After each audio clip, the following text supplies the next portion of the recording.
Hi guys, welcome to the channel. இன்றைக்கி நம்ம ஓமை கடவுள டேரக்டர் அஸ்வந்த் மணிமுத்து டைரக்ட் பண்ணி பிரதீப் ரங்கநாதன், அனுபாமா, விஜய் சித்து, கௌதம் வாசுதேவ் மேனன் இவங்களாம் நடித்த படம் தான் டிராகன். இந்த படம் வந்து 21 February ரிலீஸ் ஆயிடுச்சு. ஸோ இந்த படத்தோட ரிவ்யூ தான் நம்ம இந்த வீடியோவில் பார்க்க போகிறோம். ஸோ வாங்க video கலப்பலாம்.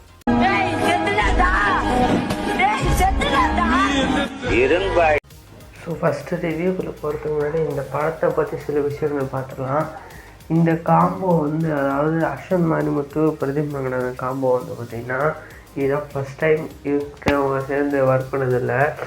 Pradeep ரங்கநாதனோட previous ஃபிலிமோட love today வந்து பார்த்தீங்கன்னா நல்ல ஒரு ஹிட்டான ஒரு படமாக அமைஞ்சுது. அதுக்கு முன்னாடி அவருக்கு ரிலீஸான கோமாளி படம் வந்து பார்த்தீங்கன்னா இந்தமாரி ஒரு ஹிட்டான படம் தான். அவருக்கு வந்து பார்த்தீங்கன்னா யங்ஸ்டர்ஸை கவர் பண்ணுற மாரி படங்கள் எடுக்கிறதுக்கு நல்லாவே தெரியுது. ஸோ நெக்ஸ்ட்டு வந்து பார்த்திங்கன்னா அஸ்வந்த் மணிமுத்து, இந்த படத்தோட டைரக்டர் அஸ்வந்த் மணிமுத்து. அவரோட ப்ரீவியஸ் ஃபிலிம் வந்து பார்த்திங்கன்னா ஓமை கடவுளே. அந்த படம் வந்து பார்த்திங்கன்னா அவ்வளோவா சரியாக போகலனாலும் நல்ல ஒரு படமாக இருந்தது, பார்க்கறதுக்கு நல்ல ஒரு ஃபன்ஃபில்டான படமாக இருக்கும். ஸோ அதே மாதிரி தான் இந்த டிராகன் படமும் எல்லா கமர்ஷியல் எலமெண்ட்ஸும் இருக்கிற ஒரு கமர்ஷியல் படமாக தான் இந்த படமும் இருக்குது. ஸோ அதான் சரி, இப்போ வாங்க ஸ்டோரிக்குள்ளே போகலாம்.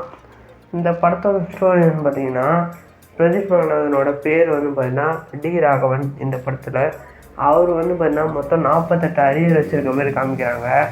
அந்த 48 அரியர் அவர் எப்படி கிளியர் பண்ணார், இந்த இன்ஜினியரிங் ஹிஸ்ட்ரியிலே வந்து பார்த்திங்கன்னா 48 அரியர் வச்சுருக்க முதல் அவராக தான் இருப்பார், அந்த மாதிரி தான் காமிச்சிருக்காங்க. ஸோ அந்த 48 அரியர் கிளியர் பண்ணாரா, அவர் வேலைலாம் செய்ய ரொம்ப கஷ்டப்பட்டார்.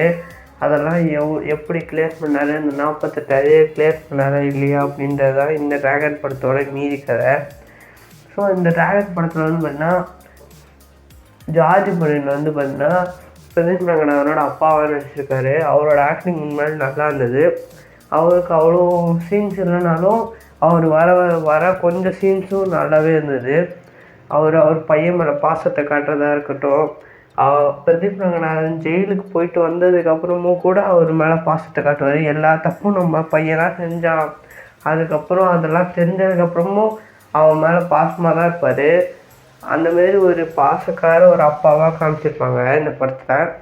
ஸோ டான் படத்தையும் இந்த படத்தையும் சேர்த்து வச்சு நிறைய பேர் பேசியிருந்தாங்க. டான் படத்தோட காப்பி தான் இது, டான் 2 எடுத்து வச்சுருக்காங்க அப்படின்னு சொல்லிட்டு இருந்தாங்க. ஸோ ஆனால் இந்த படம் பார்க்கும்போது டான் 2லாம் சொல்ல முடியாது. டான் படத்தோட சில சாயல் இருக்குது, ஆனால் டான் 2லாம் சொல்ல முடியாது. இந்த படத்தில் வந்து பார்த்தீங்கன்னா ஜார்ஜ் மரினோட அப்பா கேரக்டர் வந்து பார்த்தீங்கன்னா டான் படத்தில் வர சமுத்திரகனி கேரக்டர் மாதிரியா இருக்கும். சமுத்திரகனி வந்து பார்த்தீங்கன்னா அப்பா கேரக்டர் தான் ப்ளே பண்ணியிருப்பார். ஆனால் ஒரே ஒரு டிஃப்ரென்ஸ் என்னன்னு பார்த்தீங்கன்னா, டான் படத்தில் வந்து பார்த்தீங்கன்னா சமுத்திரகனி வெளியில் டெரராக இருந்தாலும் உள்ளுக்குள்ளே பாசமாக இருப்பார். ஆனால் இந்த படத்தில் வந்து பார்த்தீங்கன்னா வெளிப்படையாகவே தன் பையன்கிட்ட பாசத்தை காட்ட ஒரு அப்பாவாக நடிச்சிருப்பார் ஜார்ஜ் மரியன். ஸோ எனக்கு பர்சனலாகவே ஜார்ஜ் மரியனோட ஆக்டிங் ரொம்ப எனக்கு பிடிக்கும். ஸோ நெக்ஸ்ட்டு வந்து பார்த்திங்கன்னா ஆக்டர்ஸோட ஆக்டிங். பிரதீப் ரங்கநாதனோட ப்ரீவியஸ் ஃபிலிம் பற்றி பார்த்துருந்தோம், லவ் டுடே. அந்த படத்தில் வந்து பார்த்திங்கன்னா பிரதீப் ரங்கநாதனோட ஆக்டிங்காக தான் படமே ஓடிச்சு. அவரோட எக்ஸ்ப்ரெஷன், ஒரு சின்ன சின்ன எக்ஸ்ப்ரெஷனும் வந்து பார்த்திங்கன்னா ரொம்ப பிரமாதமாக இருக்கும். இந்த படத்துலேயும் வந்து பார்த்திங்கன்னா அவர் கோவப்படுறது, சந்தோஷப்படுறது, அவர் அழுவுறது, ஒரு சீனும் வந்து பார்த்திங்கன்னா பார்த்து செஞ்சுருப்பாங்க. அவ்வளோ சின்ன சின்ன மைன்யூட் எக்ஸ்ப்ரெஷன் கூட ரொம்ப நல்லா பண்ணியிருப்பார். ஸோ அதில் வந்து பார்த்திங்கன்னா பிரதீப் ரங்கநாதனுக்கு ஒரு அப்ளாஸ் தரலாம். நெக்ஸ்ட்டு வந்து பார்த்திங்கன்னா ஹீரோயின்ஸ். மொத்தம் இந்த படத்தில் 2 ஹீரோயின்ஸ் இருக்காங்க. 2 ஹீரோயினோட ஆக்டிங்குமே நல்லா இருந்தது. ஆனால் வந்து அனுபம் பரமேஸ்வரனுக்கு அவ்வளோ ஆக்டிங் ஸ்கோப் இல்லை. ஃபஸ்ட் ஹாஃப் வரைக்கும் வருவாங்க, திரும்ப செகண்ட் ஹாஃபில் ஒரு 30 to 40 minutes வருவாங்க. மற்றபடி இன்னொரு ஹீரோயின் ஒருத்தவங்க இருப்பாங்க, அவங்க தான் வந்து பார்த்திங்கன்னா கிளைமேக்ஸ் வரைக்கும் வருவாங்க. அவங்களோட ஆக்டிங் வந்து பார்த்திங்கன்னா, அவங்க பேர் எனக்கு தெரியலை, அவங்களோட ஆக்டிங் வந்து பார்த்திங்கன்னா நல்லா இருந்தது. ஸோ அவங்க ஒரு பணக்கார பொண்ணாக நடிச்சிருப்பாங்க. அந்த பொண்ணோட அப்பாவை வந்து பார்த்திங்கன்னா கேஎஸ் ரவிக்குமார் நடிச்சிருப்பார். கேஎஸ் ரவிக்குமார் வந்து பார்த்திங்கன்னா லாஸ்ட்டாக கங்குவா படத்தில் நடிச்சிருப்பார். அந்த படம் ஒரு ஃப்ளாப்பான படம். அதுதான் அந்த படத்தோட ரிவ்யூ தான் நம்ம சேனலில் போட்ட ஃபஸ்ட்டு வீடியோ. ஸோ அதெல்லாம் இருக்கட்டும். இப்போ வந்து பார்த்தீங்கன்னா back to the content. First இந்த படத்தோட ஸ்க்ரீன் ப்ளே என்னென்னு பார்த்தீங்கன்னா, இந்த படத்தோட கதை எதுவும் பெருசாக ஒன்றுலாம் கிடையாது. நம்ம சில படங்களில் பார்த்த கதை தான். ஆனால் இந்த படத்தோட ஸ்க்ரீன் ப்ளே வந்து பார்த்தீங்கன்னா, அந்த ஸ்க்ரீன் ப்ளே நல்லா இருந்ததுன்னா இந்த படம் எவ்வளோ மட்டமான படமாக இருந்தாலும் ஸ்க்ரீன் ப்ளே நல்லா இருந்ததுன்னா அது ஒரு எலிவேட் பண்ணும் படத்தை.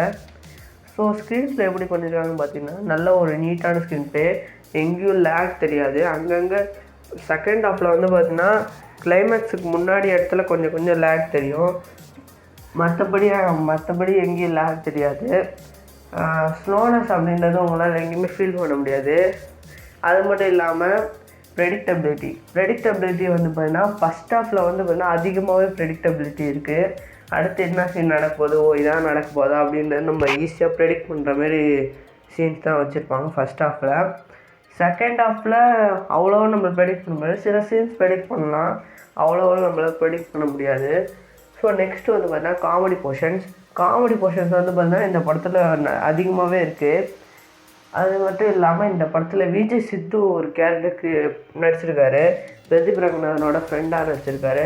அவரோட ஆக்டிங் உண்மையிலே நல்லா இருந்தது. அவர் வர போர்ஷன்ஸ் தான் காமெடி போர்ஷன்னு. இந்த படத்தில் வந்து குட்டி டிராகன் அப்படின்ற ஒரு கேரக்டர் காட்டுறாங்க. அந்த கேரக்டர் பார்க்கும்போது கொஞ்சம் இரிட்டேட்டிங்காக இருந்தாலும் போக போக பார்க்கும்போது நல்ல ஒரு காமெடியாக இருந்தது. இந்த படத்தில் மொத்தம் 3 கேமியோஸ் இருக்குது. அதில் ஒரு கேமியோ வந்து பார்த்திங்கன்னா இதிலே ரிவீல் பண்ணிட்டாங்க, ட்ரெய்லர்லேயே ரிவீல் பண்ணிட்டாங்க, ஸ்னேகான்னு சொல்லிட்டு. இன்னும் 2 கேமியோ வந்து பார்த்தீங்கன்னா நல்ல ஒரு இன்ட்ரெஸ்டிங்கான கேமியோவாக இருந்தது. அவங்க வர இடமும் நல்லா இருந்தது. ஸோ நெக்ஸ்ட்டு வந்து பார்த்திங்கன்னா இந்த படத்தில் எல்லா படத்துலேயும் வந்து பார்த்தீங்கன்னா பிரதீப் ரங்கநாதன் டைரக்ட் பண்ணுற எல்லா படத்துலேயும் வந்து பார்த்தீங்கன்னா அம்மா கேரக்டருக்கு ஒரு இம்பார்ட்டன்ஸ் இருக்கும். அதேமாரி இந்த படத்துலேயும் அம்மா கேரக்டருக்கு ஒரு இம்பார்ட்டன்ஸ் இருக்குது. லாஸ்ட்டில் வந்து பார்த்திங்கன்னா அவங்க லாஸ்ட்டு ஒரு மேரேஜ் ஃபங்க்ஷன் சீன் இருக்கும். அதில் பிரதீப் ரங்கநாதன் அவங்க அடிக்கிறதா இருக்கட்டும், அவங்க வந்து பார்த்திங்கன்னா ஒரு சீனில் வந்து பார்த்திங்கன்னா நம்ம வீட்டு கஷ்டத்தையும் புரிஞ்சிக்க மாட்டேங்கிறா அப்படின்னு சொல்லிட்டு அவங்க கஷ்டப்படுறதா இருக்கட்டும், அந்தமாரி சீன்ஸ்லாம் இருக்குது. நெக்ஸ்ட் வந்து பார்த்திங்கன்னா இந்த படத்தில் மொத்தம் 5 சாங்ஸ் இருக்குது. அதில் ஒரு சாங் கூட ஹிட் ஆகலை அவ்வளோவா. அதில் வந்து பார்த்திங்கன்னா கௌதம் வாசுதேவன் ஒரு சாங்கில் டான்ஸ் ஆடிருப்பார். அந்த சீன்லாம் பார்க்கும்போது ரொம்ப நல்லா இருந்தது. இன்னொரு சாங்கில் வந்து பார்த்தீங்கன்னா கேஎஸ் ரவிக்குமார் டான்ஸ் ஆடிருப்பார். இதெல்லாம் சின்ன ஒரு சர்ப்ரைஸ் மூமெண்ட்டாக இருந்தது. ஸோ எல்லாத்தையும் பற்றி பேசியாச்சுன்னு நினைக்கிறேன். அவ்வளோதான் இந்த ரிவ்யூ. ஸோ இந்த படம் நீங்கள் பார்த்துட்டிங்களா, உங்களுக்கு பிடிச்சிருந்ததா அப்படின்றத கமெண்ட் செக்ஷனில் சொல்லுங்கள். என்னை பொறுத்த வரைக்கும் இந்த படம் எப்படி இருந்தது பார்த்தீங்கன்னா, கண்டிப்பாக எல்லாருமே தேட்டரில் போய் பாருங்கள், மிஸ் பண்ணக்கூடாத ஒரு படம். பிரதீப் ரங்கநாதனோட எல்லா படமே லைனாக ஹிட் ஆகிட்டே வருது. அவர் ஒரு பெரிய ஆக்டராக வருவாருன்னு நான் நினைக்கிறேன். ஸோ இந்த படத்தை நீங்கள் மிஸ் பண்ணாமல் போய் தேட்டரில் பாருங்கள். பெஸ்ட்டான ஒரு படம். ஒரு கமர்ஷியல் எலமெண்ட்ஸ், எல்லா கமர்ஷியல் எலமெண்ட்ஸும் இந்த படத்தில் இருக்குது. ஸோ கண்டிப்பாக மிஸ் பண்ணிடாதீங்க. தேங்க்யூ. Stay tune. பை. என்னடாச்சு?